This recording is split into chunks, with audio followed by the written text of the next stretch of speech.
सुप्रभात, good morning. सीधा सौदा के आज के इस फ्राइडे एडिशन में आप सबका स्वागत है। फ्राइडे है इसीलिए भी इस तरह की वेशभूषा और साथ साथ रिपब्लिक डे सेलिब्रेट करने का मौका नहीं मिल रहा होगा, संडे पड़ रहा होगा, तो सोचा क्यों ना आज से ही सेलिब्रेशन शुरू कर दी जाए। वैसे ऑफिशियली सेलिब्रेशंस की कल से शुरुआत हो गई थी, मैं कल सुबह की इवेंट्स कैलेंडर में बता रहा था आपको।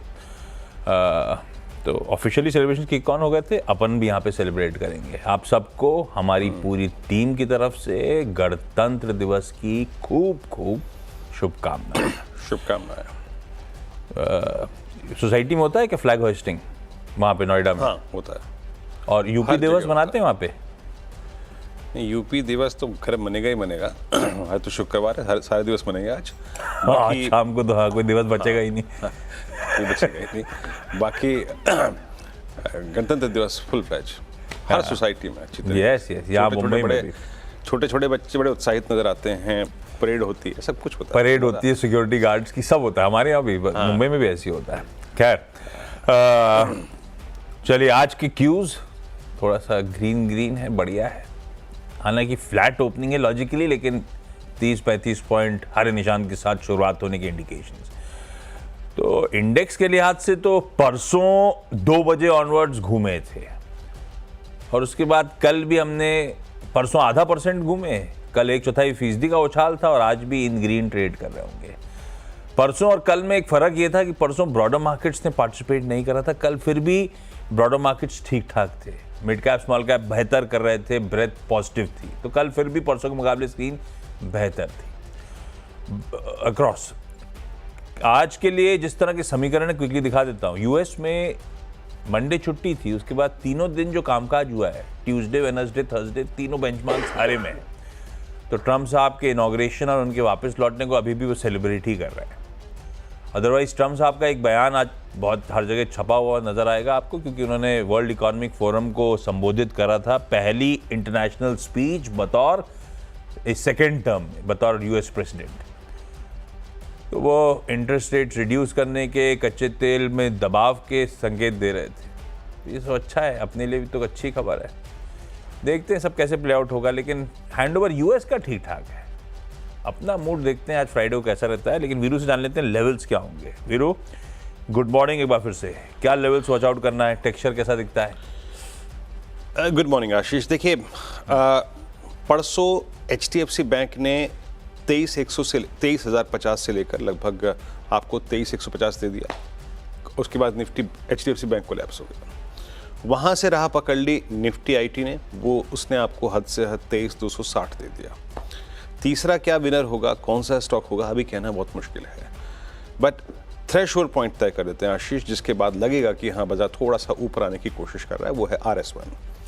ये 310-308 का जोन अगर निकलता है तो निफ्टी एक दमखम जुटा सकता है 361, 409 और 455। अभी हम सिर्फ फोकस करेंगे 450 पे इन बेस्ट केस, और जब तक 455 नहीं क्रॉस हो रहा है तब तक कोलैप्स होने की टेंडेंसी इस मार्केट की रहेगी आशीष, इसमें कोई राय नहीं है। ट्रेडर्स के लिए बेस्ट केस है डिप को बाय करना, मेरे ख्याल से 23,050, 23,100, 23,120 उसके लिए बेस्ट ट्रैजेक्टरी होगी। पर आशीष, जब तक ये बैंक निफ्टी तालमेल ना बिठाए ना तेजी में, तब तक तेजी कायम रहेगी कहना मुश्किल है Ashish. Over to you. Okay, stocks जो रडार पे रखने हैं वो आपके सामने प्रेजेंट कर देता हूँ। अब अजीब सा सिनेरियो है, इस हफ्ते की शुरुआत में दिन ऐसे थे कि अच्छे नतीजों में भी बाजार खामियां ढूंढ रहा था और पनिश कर रहा था। सैनिटी लौटी है इन 2 दिनों में, जब अच्छे नतीजों को रिवॉर्ड कर रहा है, बुरे नतीजों की पिटाई हो रही है। तो वो बेहतर तरीका है अप्रोच करने का। अब देखते हैं आज कैसा बिहेवियर रहता है, लेकिन मैं सिर्फ हाईलाइट कर रहा हूँ जो मुझे नंबर्स लगा ठीक हैं, जो खराब हैं, या खबरें ठीक हैं, खबरें खराब हैं, आपके होमवर्क के तौर पे। ट्रेड वेड लेने का मन बन रहा हो तो फाइनेंशियल एडवाइजर से कंसल्ट करिएगा। डॉक्टर रेड्डीज लेबोरेटरीज को मैं लाल ले जा रहा हूं। क्यों ले जा रहा हूं समझाता हूं। आय 16% बढ़ी और ये एग्जैक्टली इनलाइन है जैसा लार्जली स्ट्रीट एंटिसिपेट करके चल रहा था। उसके सामने लेकिन इबीटा 9% बढ़ा। आय 16% बढ़ी, इबीटा 9% बढ़ा, यानी कि मार्जिन्स कॉन्ट्रैक्ट हुए, और हुए इनके केस में, और एक्सपेक्टेड था कॉन्ट्रैक्ट होंगे। 29.3 वाले मोटा मोटी सब मान रहे थे 28-28.25% पे आएंगे, आए 27.5% पे। तो ऑपरेशनली एक मिस नजर आता है, मुनाफा इसलिए केवल 2.5% बढ़ा है। तो सिर्फ आय इनलाइन, इबिटा मार्जिन, प्रॉफिट के नंबर्स एक मिस है। इन नंबर्स में वो जो एनआरटी कारोबार एक्वायर करा था उसका इंक्लूजन है। तो रिजल्ट्स की रिलीज देखेंगे, उसमें एस्ट्रिक लगा हुआ है। एस्ट्रिक नीचे कहता है कि एनआरटी कारोबार की आय थी 605 करोड़ और पीबीटी था 124 करोड़, जो इन नंबर्स में इंक्लूडेड है। तो एक्स ऑफ दैट तो फिर डीआरएल का ऑर्गेनिक तो और भी थका नजर आएगा। दूसरा, नॉर्थ अमेरिका का जेनरिक साल दर साल सिर्फ 1% बढ़ा और क्यू ऑन क्यू 9% गिरा। तो नंबर्स के इंटरनल्स वीकेस्ट साइड पे लगते हैं मुझे, तो मैं इसको लाल लेके जा रहा हूं। पर देखिएगा हेडलाइन में प्रोड्यूसर साहब ने लिखा था इनलाइन नंबर्स है, तो अगर स्ट्रीट वैसे देख रही होगी तो शायद फ्लैट रहे स्टॉक। मुझे कमजोर लगे, मैं लाल ले रहा हूं। साइंट में लाल लेके जा रहा हूं। कल ही अपन लोग मिड कैप आईटी की तारीफ कर रहे थे, अपन ने सुबह बहुत सारे स्टॉक्स टीम में उतारे थे रिजल्ट्स के चलते, और सबने बहुत अच्छा परफॉर्म करके दिया। साइंट डीईटी यानी कि डिजाइन, इंजीनियरिंग और टेक्नोलॉजी का जो सेगमेंट है, यही इंपॉर्टेंट है। दूसरा पार्ट इसका होता है वो क्या, डिजाइन लेड मैन्युफैक्चरिंग का, जो अलग है साइंट डीएलएम। कंसोलिडेट होकर साइंट के नंबर्स आते हैं, तो अपन को क्या देखना है, डीईटी का धंधा देखना है। डीईटी की कांस्टेंट करेंसी रेवेन्यू 2.4% बढ़ी क्यू ऑन क्यू। मार्जिन सिर्फ 72 basis 72 basis point margin contract हो गए। इनके जो सीईओ साहब हैं उन्होंने स्टेप डाउन कर दिया है, नटराजन साहब ने। FY25 का आउटलुक जो है इन्होंने स्लैश कर दिया है। ये कह रहे हैं डीईटी की रेवेन्यू डी ग्रोथ होगी इस पूरे साल में 2.7% कांस्टेंट करेंसी टर्म्स में। नंबर्स फीके साइड पे जाते हुए दिख रहे हैं, इसको मैं लाल लेके जा रहा हूं। हाँ, डिजाइन लेड मैन्युफैक्चरिंग परफॉर्मेंस अच्छा, साल दर साल देखते हो नंबर्स को, पर इस समय कोर बिजनेस पे फोकस कर रहा हूं मैं। एम्फोसिस लाल लेके जा रहा हूं। कल ही अपन 4%, 4.5%, 8% constant currency revenue growth Q on Q की बात कर रहे थे। फीका पड़ रहा है मामला। रेवेन्यूज 0.2% कांस्टेंट करेंसी टर्म्स में बढ़े, मार्जिन्स 10 बेसिस पॉइंट्स गिरे। अच्छा, साइंट का और एम्फोसिस दोनों के डील मोमेंटम इंप्रूव हुए, वो अलग बात। पर इस बार के नतीजे कमजोर हैं, इसीलिए मैं इसको लाल लेके जा रहा हूं। 3 हो गए वीरू। ओके, मैं शुरुआत कर रहा हूं बजाज फाइनेंस से, और फाइनेंस कल डे हाई पे क्लोज हुआ 74.43, और थोड़ी सी ये जो 7500 से ऊपर की स्ट्राइक है उसमें कल कुछ ओआई लूज होता हुआ नजर आया। बट याद रखिएगा, इन स्टॉक्स को आपको तब देखना है जब आपको एनबीएफसीज में, बैंक्स में थोड़ा सा मूड नजर आया अच्छा। कल clear signs of short covering है, जिससे फ्यूचर्स ने शॉर्ट्स कवर करवाए, वैसे ही ऊपर की कॉल्स भी कवर हो रही थी। एक टिपिकल बुलिश फ्लैग भी है जो कि सारे एवरेजेस के ऊपर प्लेस्ड है। इसमें कोई दुराय नहीं कि 74, 80, 7500 एक बहुत ही डिफिकल्ट जोन है, बट पार होगा तो बड़ा मूव भी देगा। तो नज़र रखनी है आपको बजाज फाइनेंस में। अगर एनबीएफसीज में मूव नज़र आए, other than I think Muthoot और मन्नापुरम, तो फोकस कीजिएगा बजाज फाइनेंस पे। देन ब्रिटानिया सबसे अच्छा space, considering risk reward ratio, considering a base और considering cluster of moving average करते हुए, वो ये है। ब्रिटानिया ने कल डे हाई पे क्लोज दिया, ये कल भी मेरी टीम में था, और इसने कल बेस से बाहर निकलते हुए ऑलमोस्ट अपना पूरा बेस फॉर्मेशन जो कि 13 नवंबर से चल रहा है, उसके क्लस्टर से बाहर निकलने की तैयारी करी। 50 डेमा को पार किया, 5000 पार हो चुका है, बाइंग नजर आई, 0.2% हुआ है बिल्डअप। टेक्निकली इसका जो रेजिस्टेंस जोन है आशीष, वो अब आता है करीब करीब 5201 के आसपास, जहां पे आपका स्लोपिंग डाउनवर्ड ये 100 डेमा है। ब्रिटानिया की प्लेसमेंट वाकई अच्छी है। उसके बाद ग्रेनुअल्स फार्मा स्पेस में, अगेन देखिए ग्रेनुअल्स एक चैनल में है, चैनल में ट्रेड करता है, और उस चैनल का हायर जोन है करीब करीब 610, 616, 617। कल शॉर्ट कवरिंग थी, इस क्लस्टर से बाहर निकला, सारे एवरेज के ऊपर प्लेस था, मोमेंटम था इसमें। नजर रखिएगा फॉर अगेन 619, 620, और बेस परसिस्ट करता है करीब इसका 580, 583 के जोन में। 3 हो गए स्टॉक्स आशीष में। अगला जो है, जो मैं रख रहा हूं टीम में, वो है इंडस टावर। ग्रीन रखता हूं क्योंकि on the face of it नतीजे तो आपको बहुत ही अच्छे लगेंगे। खैर, आए तो 4-5% बढ़ी, इबीटा 93% जब मार्जिन्स में तगड़ा एक्सप्लोजन, वो सब थोड़ा सा एडजस्ट करना पड़ेगा, क्योंकि वोडाफोन आइडिया से जो प्रोविजनिंग करी थी इन्होंने, प्रोवाइड फॉर करा था डाउटफुल डेब्ट्स के लिए, उसको रिवर्स करा, इसीलिए ऑपरेशनली नंबर्स की तस्वीर बदली हुई नजर आएगी। पर जो भी अच्छी खबर है मैं इंडस टावर को ग्रीन रखता हूँ। और टेलीकॉम रिलेटेड बड़े एक्सपेक्टेशंस बिल्डअप हो रहे हैं बजट से, तो इंडस टावर उस बैकड्रॉप में बढ़िया है। और इंडस टावर एक और चीज कर रहा है, ईवी चार्जिंग इंफ्रास्ट्रक्चर में उतरने की योजना बना रहे हैं। इनका कहना है सही चीज है, जिस धंधे में हम है उससे काफी समन्वय बैठता है। और इन्होंने ऑलरेडी पायलट लॉन्च कर दिए हैं गुरुग्राम और बेंगलुरु में। ठीक लग रही है खबरें, ग्रीन है। मैनकाइंड फार्मा एक बार फिर से अच्छे नंबर्स हैं, आय 24% बढ़ी, EBITDA 37% का जंप, मार्जिन्स 240 बेसिस पॉइंट्स का इंप्रूवमेंट। मुनाफा एडजस्टमेंट के चलते ठंडा दिखेगा आपको, अदरवाइज सॉलिड परफॉर्मेंस है। परफॉर्मेंस को ड्राइव करा है इनका क्रॉनिक और OTC में strong revenue, return ratios improve हुए हैं और इस कंपनी ने मार्केट शेयर भी गेन करा है। यूनाइटेड स्पिरिट्स आय 14-15% बढ़ी, EBITDA 17% बढ़ा, मार्जिन 40 बेसिस पॉइंट जंप हुए। मार्जिन्स में सबसे इंटरेस्टिंग ग्रॉस मार्जिन्स में अच्छा खासा 131 बेसिस पॉइंट्स का जंप है। और वॉल्यूम्स देखिए भाई साहब, प्रेस्टीज एंड अबव, वो premium segment Veeru 11.2% volume growth है। और ये प्रीमियम प्रेस्टीज एंड अबव जो है, अब इनकी रेवेन्यूज का 89-90% कंट्रीब्यूट करता है। और वहां पे देखिए किस तरह की ग्रोथ आ रही है। खैर, आज शाम को 4 बजे कॉन्फ्रेंस कॉल है। मुनाफा ठंडा इसलिए नजर आएगा क्योंकि एक एक्सेप्शनल आइटम का इंपैक्ट है, एक क्लोज यूनिट का सेवरेंस कॉस्ट था। अदरवाइज नंबर्स यूनाइटेड स्पिरिट्स के चीयर्स वाले हैं। मैं सब एक्सपर्ट ओपिनियन सर आंखों पर, नंबर भी, अंदर भी, सब कुछ बता दिया आपको। मैं तो सिर्फ जो कंपनी ने दिया था वो बताया। हाँ ठीक है, मैं आ रहा हूँ, मैं अपनी टीम पे आ रहा हूँ अब। लॉरस लैब अगला स्टॉक है मेरा। योर वर्ड्स आर फाइनल, जो आपने बोल दिया फाइनल है जनाब।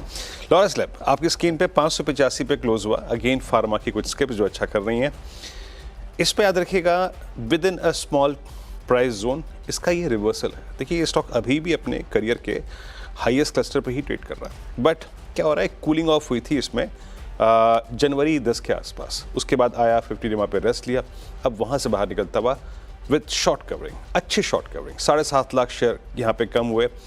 अब इसका थ्रेशोल्ड पॉइंट होगा 590 के ऊपर ये बहुत चांसेस है कि 629 और 630 के जोन को या फिर 620 के जोन को एक बार टच करें। मैरिको, ब्रिटानिया, मैरिको और टाटा कंज्यूमर प्रोडक्ट, ये 3 स्क्रिप FMCG में सबसे ज़्यादा स्टेबल है। याद रखिएगा, मैं स्ट्रॉन्ग नहीं, मैं स्टेबल कह रहा हूँ। मैरिको ने कल 67 पे क्लोज दिया। पूरे FMCG में कल शॉर्ट कवरिंग थी और फ्रेश बैंक इंस्टेंसेस थे। अब इसने धीरे धीरे उस ट्रेजेक्ट्री को यानी 670 को चैलेंज करना शुरू कर दिया है। 670 के ऊपर याद रखिएगा, यहाँ पर अगला सप्लाई जोन आता है 690 पे, 700 पे, जहाँ पे कुछ कॉल आइटर्स प्लेस्ड हैं। और लास्ट मारुति, देखिए टेक्निकली था भी स्ट्रॉन्ग, फ्लैग पे था, रेस्ट ले रहा है अपने 10 DMA के ऊपर, सारे एवरेजेस के ऊपर। कल इन्होंने एक प्राइस हाइक भी लिया जो कि एप्लीकेबल होगा 1 फरवरी से। तो न इक्वेशन, न्यूज़ फ्लो और टेक्निकल सेटअप फेवर करता है मारुति को। खैर, एक ब्रेक का वक्त है, लेकिन जाने से पहले आपको फिर बता दें कि ये जो 6 स्टॉक्स आपने मेरे ज़ुबानी और आशीष की ज़ुबानी सुने हैं, ये किसी भी लिहाज से बाय कॉल नहीं। आशीष ने खबरों की विवेचना करी, समझाया आपको, और मैंने आपको technical setup, option setup, futures का सेटअप समझाया। कृपया एक निजी राय जरूर रखें। एक ब्रेक और हाजिर होते हैं।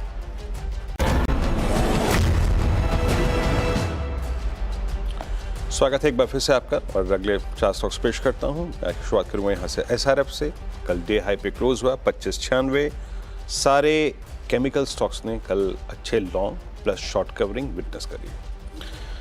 SRF कल डे हाई पे क्लोज हुआ, और देखिए अब ये क्या कर रहा है, ये पूरी दिसंबर 2021 से लेकर अब तक की जो हाईएस्ट ट्रैजेक्टरी है, जो कि 2650 पे परसिस्ट करती है, उसको क्रॉस करने की अटेम्प्ट कर रहा है। सो SRF पे नजर रखिएगा। प्लेसमेंट सुपर स्ट्रॉन्ग, ये स्ट्रॉन्गेस्ट स्ट्रक्चर है केमिकल बास्केट में। उसके बाद सिंजन को हमने पहले इस कार्यक्रम में अपने डिस्कशन में इंक्लूड किया था, याद होगा आपको, तारीख थी 21 जनवरी को। भाव था 810, कल इंट्राडे हाई था 860 का। पोस्ट नंबर्स बहुत स्ट्रॉन्ग थे इनके, टॉप लाइन बॉटम लाइन में, मार्जिन फ्रंट पे बहुत स्ट्रॉन्ग नंबर्स थे, रिएक्शन बहुत स्ट्रॉन्ग आया।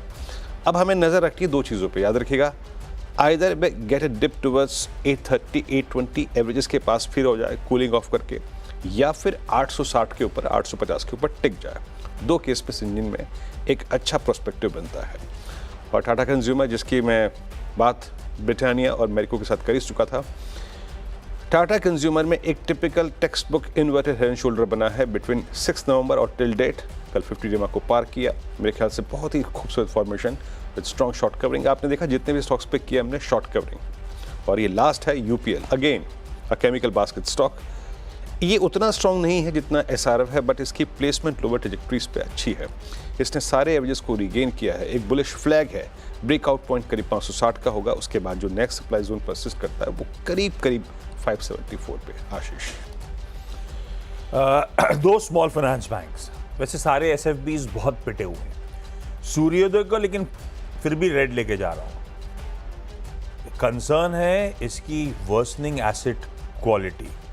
भाई साहब, इसके ग्रॉस NPA 3% से बढ़ के 5.5%, नेट NPA 0.8 से बढ़कर 3% के पार, प्रोविजन कवरेज 74 से रिड्यूस होकर 44% पे आ गया है। NIMs कॉन्ट्रैक्ट हुए हैं। सूर्योदय के नंबर्स वीक हैं, हालांकि स्टॉक बहुत पिटा हुआ है। और जीवन small finance bank in comparison asset quality stable है, 2.52% के सामने 2.68% gross NPA, net NPA flat है।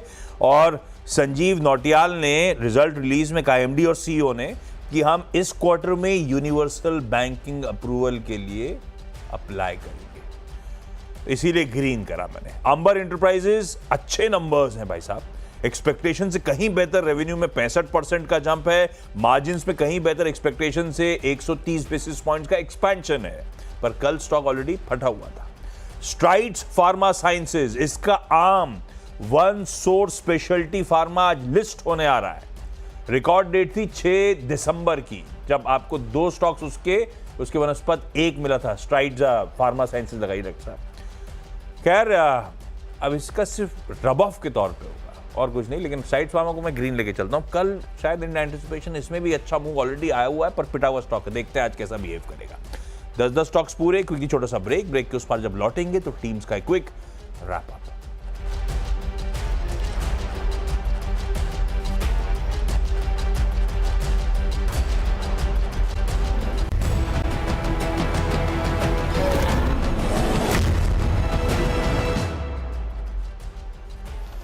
स्वागत है एक बार फिर से कार्यक्रम में आपका। ब्रेक से पहले मेरी टीम आपने देखी, और ये टीम आपकी स्क्रीन पे, और बजाज फाइनेंस NBFCs में से मैंने पिक किया। बाकी FMCG स्पेस डोमिनेट कर रहा है पूरी टीम को आज। Britannia, Marico, Tata consumer, pharma में से मैंने सिंजन को और लॉरस को पिक किया है। बाकी एक टाटा कंज्यूमर और स्ट्रॉन्ग लगता हुआ, और केमिकल बास्केट से UPL और SRF। ओके, 10 की मेरी टीम भी स्क्रीन पर है, खबरों और रिजल्ट्स पे है, तो आप लोग वॉच करिएगा, जरूरी नहीं ऐसा बिहेव करें ये स्टॉक्स। डॉक्टर रेड्डी, साइंट और एम्फेसिस, साथ में सूर्योदय स्मॉल फाइनेंस बैंक, ये सब लाल में ले जा रहा हूं। इन सब के नंबर्स का आकलन अपन ने करा था। Indus Towers, Mankind Pharma, United Spirits, Ujjivan, Amber numbers के चलते ग्रीन लेके जा रहा हूं। और स्ट्राइड्स फार्मा के आर्म की लिस्टिंग है, पर ऑलरेडी कल स्टॉक चला हुआ, ये ध्यान रखिएगा, इसको रख लीजिए आज रेडार पे।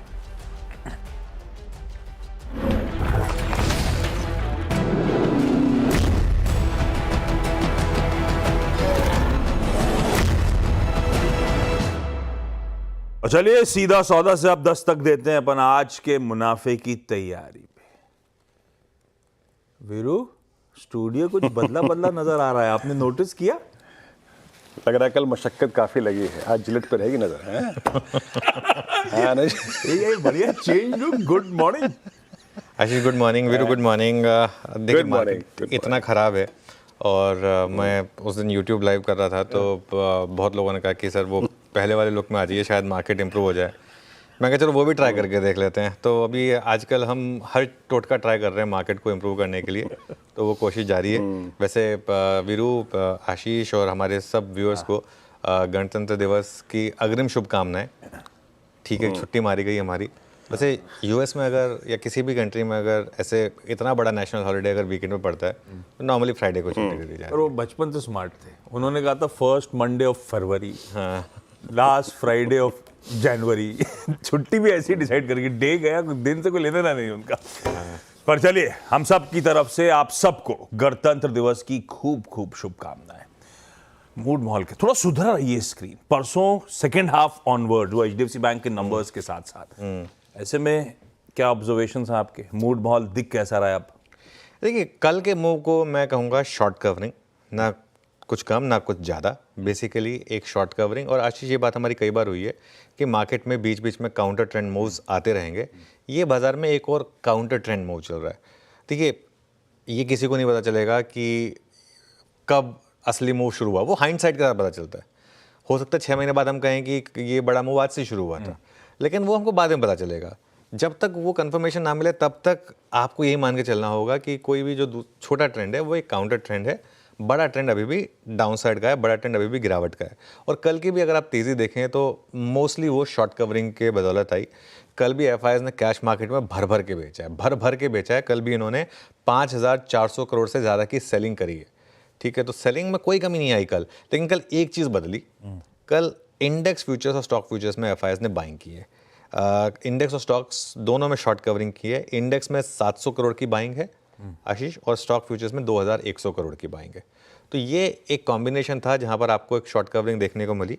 और इंडेक्स फ्यूचर्स में 18,000 के करीब नेट शॉर्ट कम करे हैं एफआईआईज ने, जो दिसंबर के बाद किसी भी एक दिन में सबसे ज़्यादा शॉर्ट कवरिंग हुई है, उस तरीके के नंबर्स हैं। तो ये एक मार्केट को शायद कुछ शॉर्ट कवरिंग में हेल्प करें। डोनाल्ड ट्रंप के आने का भी वो जो एक इम्पैक्ट था वो भी धीरे धीरे वेयर डाउन कर रहा है। और एक बार फिर पॉसिबल है कि आप निफ्टी पर और बैंक निफ्टी दोनों पर वो 10 और 20 डे एक्सपोनेंशियल मूविंग एवरेज तक का एक मूव दिखाएं, जहां पर मुझे लग रहा है कि वापस एक बड़ा सेलर आए। देखिए, बड़ा सेलर को भी चाहिए कि बीच बीच में थोड़ा मार्केट रैली करे, थोड़े नए लोग आएँ, तभी तो शॉर्ट करके फ़ायदा है, वरना शॉर्ट करके भी क्या फ़ायदा है। तो निफ्टी पर वो लेवल कहाँ पर है? निफ्टी पर वो level 10 day exponential moving average है 23,275 पर, और 20 डे एक्सपोनेंशियल मूविंग एवरेज है 23,475 पर। हम हैं 23,205 पर। तो एक पॉसिबल है कि 70-75 पॉइंट एक बार के लिए रैली हो और उसमें और 100-150 पॉइंट जुड़ने की गुंजाइश हो। अभी के लिए इससे ज़्यादा मत सोचिए। बैंक निफ्टी की जहाँ तक बात है, बैंक निफ्टी में वो लेवल कहाँ आएंगे? बैंक निफ्टी में 10 डे एक्सपोनेंशियल मूविंग एवरेज आएगा आपका करीब करीब 49,000 पर, और 20 डे एक्सपोनेंशियल मूविंग एवरेज आएगा करीब करीब 49,600 पर।